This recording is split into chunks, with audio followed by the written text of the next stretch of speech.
Now I would like to welcome Lisa from Refugees Action Collective. Please make her welcome.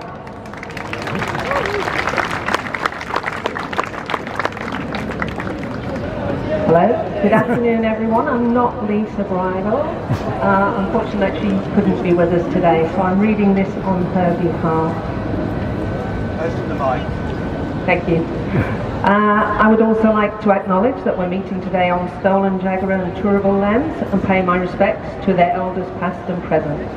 I acknowledge the continued sovereignty and custodianship of the land and the thousands of generations of people who came before. These lands always were and always will be Aboriginal land. Palm Sunday is a story full of warning of the politics of power. When Jesus entered Jerusalem on a donkey and was greeted by cheering crowds, the Pharisees saw their authority challenged, and within a week he was crucified, died, and was buried. It is a story of more than palm fronds. It is the story of the deadly consequences of desperate men clinging to power through division, fear, and violence. In short, it is a story for our times, a story of callousness and hypocrisy, a story of the lengths leaders will go to punish those who expose their lies and hypocrisy. Australia's treatment of refugees is a masterclass in othering. Successive governments have demonised innocent people, fed the Australian public lies, and whipped up racism and hysteria about boats and asylum seekers, particularly those from Islamic countries. Our migration and foreign policy laws are deeply racist.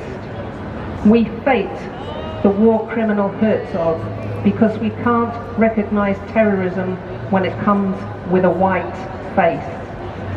And we can't fathom that people of colour have human rights. Racism costs us. We are all lesser when we allow the most vulnerable to be treated as other. We may not yet here have ICE routinely rounding up children from their kindergartens, but Australia is clearly committed to the same detain and deport ideology as Trump's America. Australia has had deep pockets when it comes to ensuring refugee rights are denied. After spending $13 billion to deliberately torture refugees in Nauru and PNG, and then intimidating the survivors into dangerous returns or exile into third countries. We have now given $408 million to Nauru to agree to become Australia's prison colony, and $70 million a year to cover ongoing costs. For those who survive those offshore hellholes and who remain in limbo on 6-month final exit bridging visas, their trauma and suffering never ends. They face debilitating permanent effects of long-term incarceration. They cannot study. Most are pushed into low-paying exploitative work because of their visa status.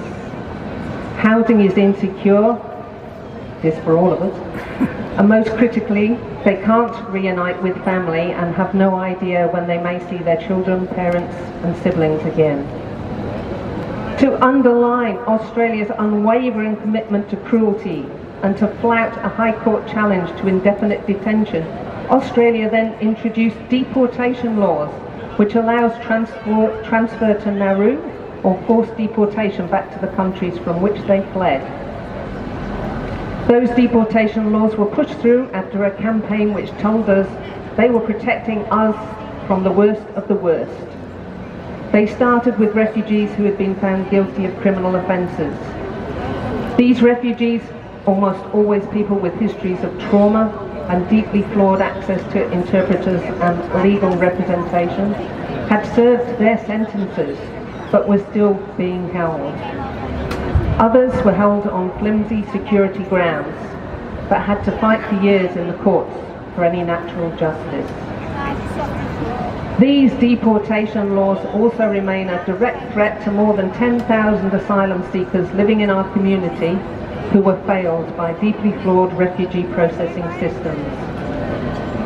And now, despite the instability in the Middle East, Australia is continuing its policy of forced removal. For Iranian refugees who are engaged in voluntary return processes, this is life-threatening. On the 12th of March, new laws were passed which can prevent people travelling from countries experiencing conflict or humanitarian crises from travelling to Australia, even if they hold a valid temporary visa. Refugees within Iran, Lebanon and other countries now remain indefinitely stranded in precarious and life-threatening situations. In recent days, Home Affairs Minister Tony Burke announced that Australia is imposing a 6-month ban on entry for Iranians with temporary tourist visas. The Labour government is deliberately denying the possibility of asylum to people who might desperately need it, as well as indefinitely denying the family reunion many of my friends have been longing for. This, after their much publicised attempt to encourage players from the Iranian women's football team to seek asylum. But I guess they were sports people, they're different. It is callous.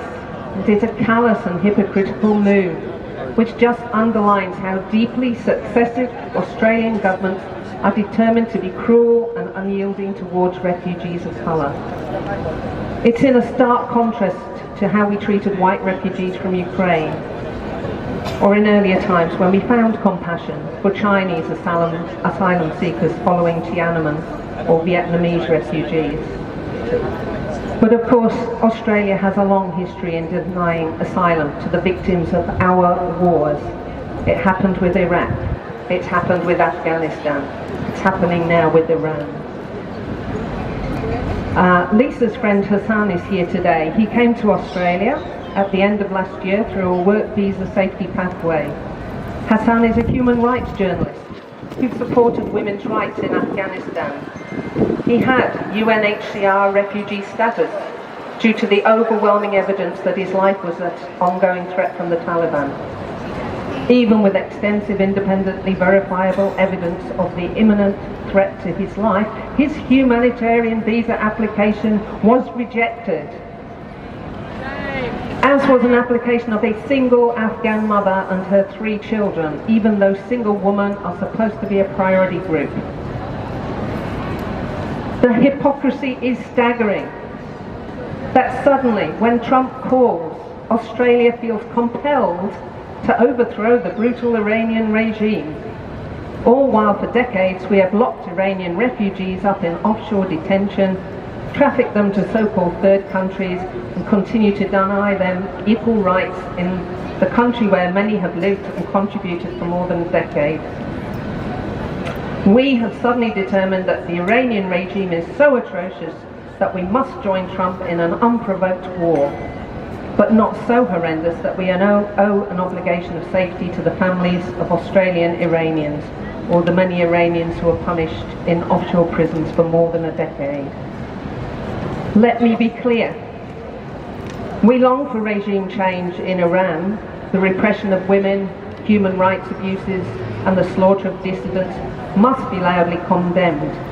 But Israel, the US, and Australia are in no position to lecture on or deliver human rights. This military intervention will only lead to more suffering for civilians. If we can wage a war on Iran, we must welcome the victims. All refugees from Australia's wars must be granted permanent visas. Today, on Palm Sunday, we lament our treatment of refugees. We condemn the politics of racism, and we honour the resilience of those people seeking safety. Today, on Palm Sunday, we commit ourselves to the work of justice and peace. Let us say loudly, no to war, no to genocide, no to racism, yes to peace and liberation, yes to welcome for refugees, and free Palestine. Thank you.